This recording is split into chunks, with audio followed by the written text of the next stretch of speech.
नमस्कार, मैं हूं आपके साथ अभिषेक पुंडित। नए साल की शुरुआत होती है और एक देश के राष्ट्रपति को कैदी बनाकर अमेरिका बिस्तर से उठाकर लेकर चला जाता है। घटना है 3 जनवरी की रात 2 बजे वेनेजुएला के वक्त के हिसाब से वेनेजुएला के राष्ट्रपति निकोलस मादुरो को अमेरिका की सेनाएं डेल्टा फोर्स अमेरिका की उठाकर ले जाती है, न्यूयॉर्क में डिटेंशन सेंटर में डाल देती है, कोर्ट में वहां पेश करेगी क्योंकि आरोप लगाए गए हैं 2 दर्जन से ज्यादा। आरोपों में ड्रग्स की तस्करी करना, नार्को टेररिज्म के आरोप लगाए गए हैं और इनाम रखा गया था $1.5 करोड़। $1.5 करोड़ का इनाम रखा गया था निकोलस मादुरो के ऊपर। 4 महीने से तैयारी चल रही थी, कहां वो रहता है, कैसे करना है, कैसे ऑपरेशन को अंजाम देना है, पूरा घर बनाया हुआ था। लगातार रिहर्सल 4 महीने से चल रहा था और आखिरकार निकोलस मादुरो को उठाकर ले जाया गया।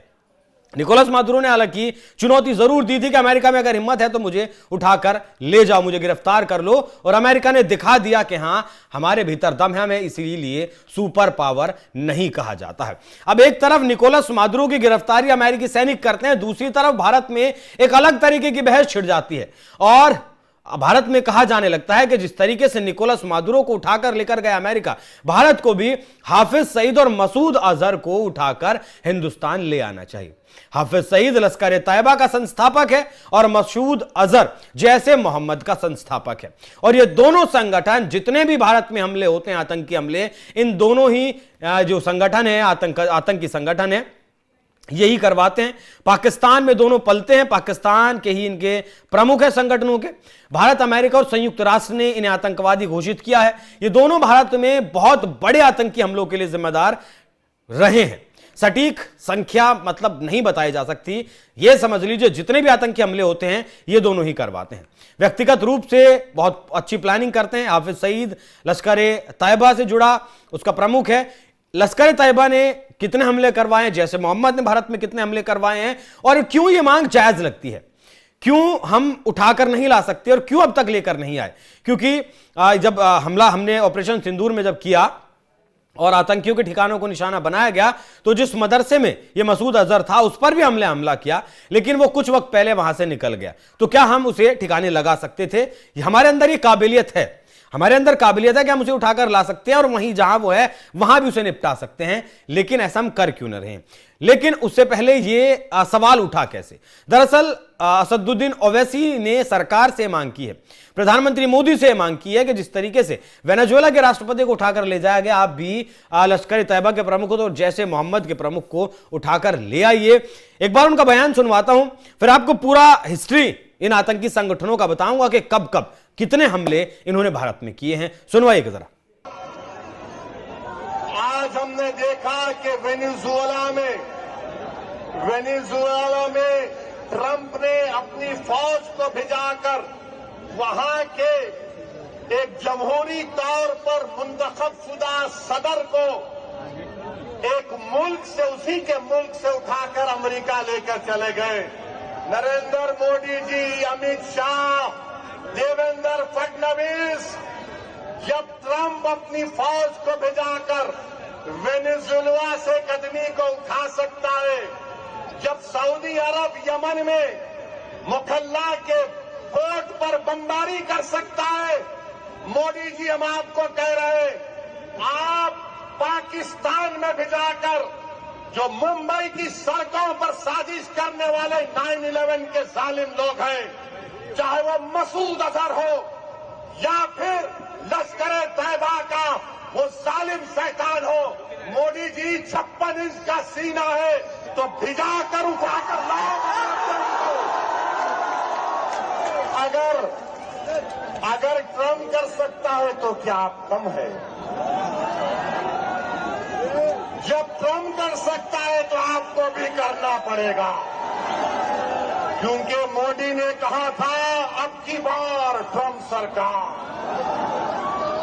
तो मेरे भाई, मुझे मालूम कि आज के भाषण मांग तो जायज सी लगती है, उठाकर इन लोगों को लेकर आ ही जाना चाहिए। अगर बात करें 2008 के मुंबई हमलों की, 166 लोग मारे गए, हाफिज सईद को मास्टरमाइंड बताया गया, यूएन, अमेरिका और भारत ने इसे माना। 2006 में मुंबई ट्रेन धमाका हुआ, 209 लोग मारे गए। 2005 में दिल्ली में बम धमाके हुए, 2001 में भारतीय संसद पर हमला हुआ, इसके लिए लश्कर-ए-तैयबा और जैश-ए-मोहम्मद दोनों जिम्मेदार थे। 2000 में लाल किले पर हमला हुआ, 2002 में कलूचक हमला हुआ, कहीं कश्मीर में फिदायीन हमले हुए, लश्कर-ए-तैयबा ने दर्जनों हमले किए, लेकिन बड़े हमले जो थे वो मैंने आपको बताए हैं, जहां हाफिज सईद की सीधी भूमिका और मसूद अजहर की सीधी भूमिका साबित हुई है। 2019 में पुलवामा हमला हुआ, 40 सीआरपीएफ के जवान शहीद हुए। 2016 में पठानकोट एयरबेस पर हमला हुआ, 2001 में भारतीय संसद पर हमला हुआ, 2001 में जम्मू कश्मीर की विधानसभा पर हमला हुआ, 38 मौतें हुई। 2016 में उरी हुआ, 2016 में ही नागरोटा हुआ, बाकी 2025 में अभी दिल्ली का ब्लास्ट हुआ। ये सारे जो हमले हैं ये मसूद अजहर और हाफिज सईद ने ही करवाए हैं। ये इंटरस्टेट टेररिस्ट घोषित है, मतलब अंतर्राष्ट्रीय टेररिस्ट ऑर्गेनाइजेशन इन्हें घोषित किया गया है, यूएन के द्वारा भी और अमेरिका के द्वारा भी, लेकिन ये अब तक जिंदा है। पाकिस्तान की सरकार, पाकिस्तान की आईएसआई इन्हें लगातार पालने पोसने का काम कर रही है और इन्हें मतलब खाद पानी लगातार देते रहते हैं। तो जब इतने बड़े आतंकी हैं और भारत के पास ऐसा नहीं है कि भारत के पास ऐसी तकनीक नहीं है या फिर भारत के पास ऐसी सुविधा नहीं है कि इन आतंकियों का पता लगाया जा सके, अननोन गनमैन वैसे भी भारत के आतंकियों को लगातार पाकिस्तान में, बांग्लादेश में ठिकाने लगा ही रहे हैं, तो क्यों ना या तो इन्हें भी अगर उठाकर लाया जाता है तो फिर पाकिस्तान को एक बहुत कड़ा संदेश दिया जा सकता है। इन हमलों की वजह से पाकिस्तान के साथ तनाव तो लगातार रहता है, दुनिया भर से व्यापार जो है उसका भी नुकसान होता है, जीडीपी पे भी फर्क पड़ता है। आतंकी हमला जब भी होता है तो फौरन जो रिजर्व है, फौरन विदेशी जो निवेश है वो नहीं आता है या फिर कम आता है, और ये एक देश को आगे लेकर जाने में एक बड़ी भूमिका निभाता है। जिस तरीके से फॉरेन निवेश चीन में 1980-90 के दशक में जिस तरीके से फॉरेन निवेश आया, विदेशी निवेश आया, उसके बाद चीन आज कहां है। तो विदेशी निवेश की जरूरत हर देश को होती है आगे बढ़ने के लिए, लेकिन जब आतंकी हमले लगातार होते हैं तो फिर वो चीजें कहीं ना कहीं सीमित हो जाती हैं। 2006 में मुंबई का ट्रेन धमाका भी याद होगा आपको, जिसमें 200 लोग मारे गए थे, 700 से लोग ज्यादा लोग घायल हुए थे। मुंबई की लोकल मेट्रो पूरी तरीके से ठप हो गई थी। तो ये संदेश दूसरे देशों को फॉर स्टॉक एक्सचेंज भी लगातार गिरावट आती है। तो बहुत सारे कारण हैं जो फर्क पड़ता है, जिससे कि जो चीजें मतलब एक तरीके से कहें कि ये आतंकी विनाशकारी हैं, और विनाशकारियों का अंजाम क्या होता है उस बात का मतलब बताने की जरूरत नहीं है। तो ओवैसी ने जो मांग की है वो क्या मानी जाती है, और मसूद अजहर और हाफिज सईद को क्या उठा कर लाया जाता है, देखना दिलचस्प रहेगा। बाकी आप लोग क्या चाहते हैं, क्या सोचते हैं, क्या ऐसा होना चाहिए, कमेंट बॉक्स में अपनी राय जरूर दीजिएगा। नमस्कार।